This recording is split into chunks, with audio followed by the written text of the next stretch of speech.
Dear student, आज के lecture में हम क्लास 10th का जो प्रश्नावली 5.3 है उसके उदाहरणों को सॉल्व करेंगे।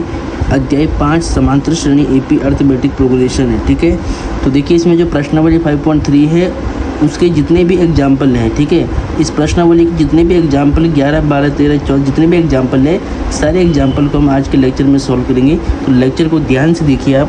डियर स्टूडेंट, सबसे पहले एग्जाम्पल नंबर 11 को देखिए आप। एपी है 8, 3 - 2 के प्रथम 22 पदों का योग ज्ञात कीजिए। ठीक है, प्रीवियस लेक्चर में मैंने आपको योगफल का फॉर्मूला प्रूव कराया था, योगफल का फॉर्मूला लिखवाया था। आज के लेक्चर में हमें उस योगफल के फॉर्मूले पर यानी n पदों के योगफल पर हमें क्वेश्चन सॉल्व करने हैं। ठीक है, तो एग्जाम्पल नंबर 11 है, एपी दिया हुआ है 8, 3 - 2 के प्रथम 22 पदों का योग ज्ञात कीजिए। तो देखिए इसका सोल्यूशन करते हैं स्टार्ट। देखिए एग्जाम्पल नंबर 11 है, उदाहरण नंबर 11 है। इसमें देखिए सबसे पहले दी गई एपी, ठीक है, एग्जाम में कैसे लिखना है वो सारी बातें बता रहा हूँ। दी गई एपी, तो एक एपी आपको क्या दिया हुआ है, एपी दिया हुआ है 8, 3 - 2 के प्रथम 22 पदों का योग ज्ञात करना है। ठीक है, तो प्रथम 22 पदों का योग निकालना है। तो सबसे पहले आप क्या करेंगे, a1 यानी प्रथम पद लिखेंगे क्या है 8 है, दूसरा पद लिखेंगे कितना है 3 है, इसीलिए कॉमन डिफरेंस सर्वांतर या सार्वंतर हो सकते हैं, सार्व अंतर। तो सार्व अंतर क्या होता है, डी a2 - a1 होगा। a2 कितना है 3 - 8 यानी -5। ठीक है, तो सार्वंतर की वैल्यू कितनी है -5 है। आपको इस एपी के 22 पदों का योग निकालना था, तो n की वैल्यू आप 22 लेके चलेंगे। ठीक है, अब योग चाहिए 22 पदों का, तो एस एन बराबर क्या होता है n/2 2 प्लस n माइनस में 1 इंटू में डी। ठीक है, ये फॉर्मूला होता है। n मतलब क्या है 22 से, तो 22 पदों का योग निकालना है, तो h 22 का मतलब है 22 पदों का योग।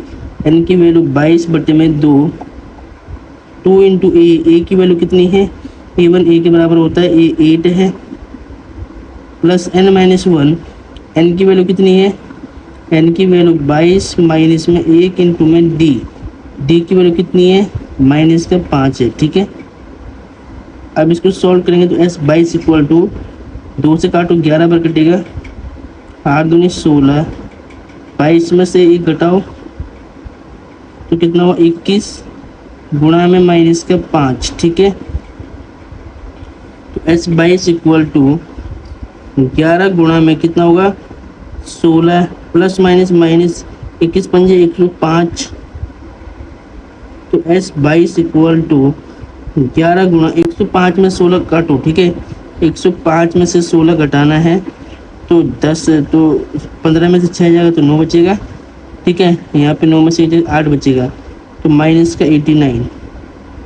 अब 11 से गुणा करो, 89 की 11 से गुणा करनी है, 1 निम 9, 1 अट्ठे 8, 1 निम 9, 1 अट्ठे 8, 9, 8 8 16 17, 8 1 9, तो s 22। ठीक है, s 22 मतलब है 22 पदों का योग पर माइनस सेम रहेगा 979। ठीक है, 979 22 पदों का योग होगा ईपी में, तो इसको ध्यान से देखिए। लास्ट में आप लिख सकते हैं कि अतः एपी के 22 पदों का योग, अतः एपी के 22 पदों का योग कितना होगा -979। ठीक है, तो इस प्रकार से आपको क्वेश्चन सॉल्व करने हैं। अब डियर स्टूडेंट, उदाहरण नंबर 12 देखिए। यदि किसी एपी के प्रथम 14 पदों का योग यानी S14 कितना है 1050 है तथा इसका प्रथम पद 10 है और तो 20वां पद ज्ञात कीजिए। ठीक है, 14 पदों का योगफल 1050 है, प्रथम पद 10 है, 20वां पद निकालना है। ठीक है, तो क्वेश्चन इंपॉर्टेंट है, ध्यान से देखिए। तो क्वेश्चन नंबर 12 है, इसका सोल्यूशन करना है। तो सबसे पहले तो हम लिखेंगे यहाँ पर सोल्यूशन यानी हल, उसके बाद लिखेंगे दिया है। ठीक है, क्या लिखते हैं दिया है। तो क्वेश्चन में दिया हुआ क्या वो देखिए ध्यान से।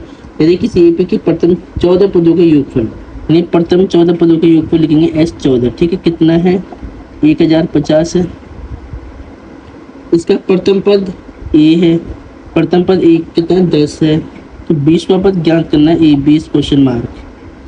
ठीक है, तो सबसे पहले आपको दिया हुआ क्या है, आपको दिया हुआ है S14 इक्वल टू 1050। इसका मतलब क्या हुआ, यहाँ पे नीचे n होता है तो n की वैल्यू कितनी होगी, यहाँ से 14 होगी। ठीक है, 14 पदों का योगफल आपको दिया हुआ है। तो चूंकि आप जानते हैं फॉर्मूला कि Sn equal to n upon में 2a प्लस n माइनस में 1 इंटू में d लिख सकते हैं आप। वी नो डेट अब n की वैल्यू कितनी 14 है, n की वैल्यू 14 बट्टे में 2 इंटू a की वैल्यू 10 है प्लस n की वैल्यू 14 माइनस में 1 गुणा में d कितना, d हमें निकालना पड़ेगा। ठीक है, तो S14 की वैल्यू कितनी है, S14 की वैल्यू है यहाँ पर 1050 है, तो 1050 इसके नीचे आ गया। 2 से काटो 2 सती 14, 7 बार कट गया, 2 दाम 20 हो गया।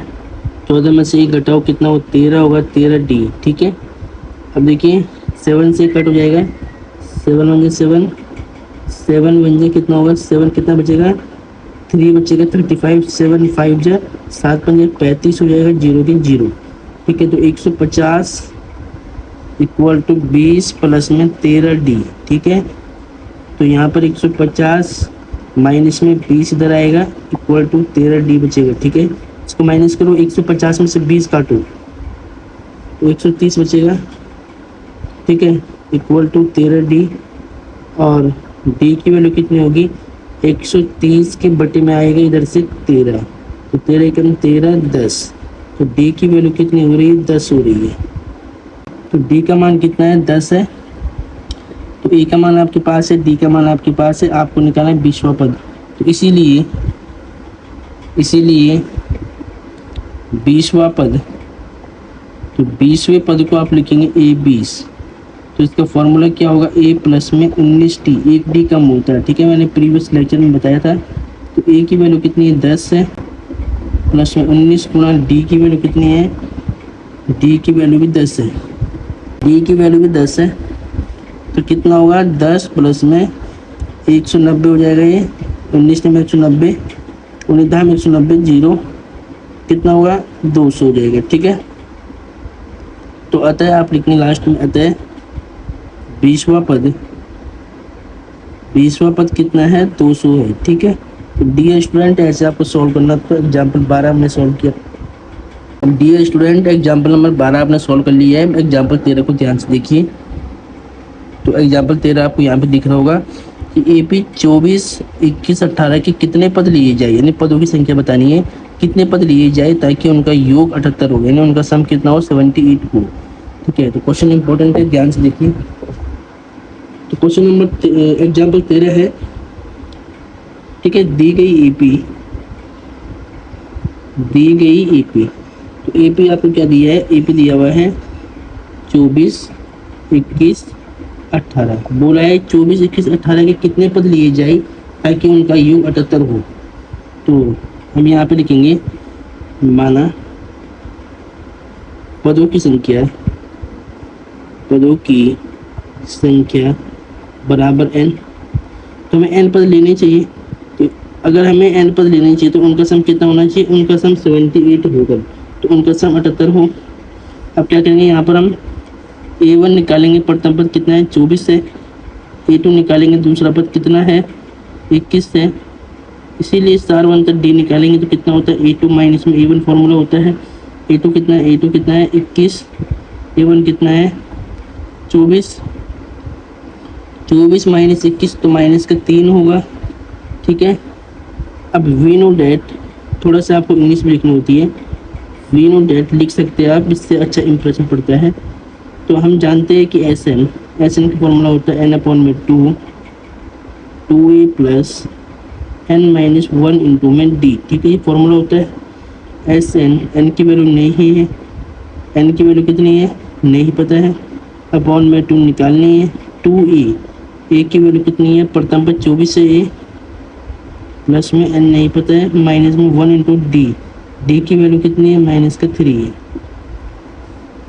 ठीक है, अब यहाँ पे देखिए SN की वैल्यू कितनी 78 है, n अपॉन में 2 इंटू में 24 48 हो जाएगा ये, और यहाँ पे इसकी मल्टीप्लाई करनी है आपको, तो माइनस प्लस माइनस होगा तो 3n, ये माइनस से माइनस प्लस होगा, 3 1 जा 3, ठीक है।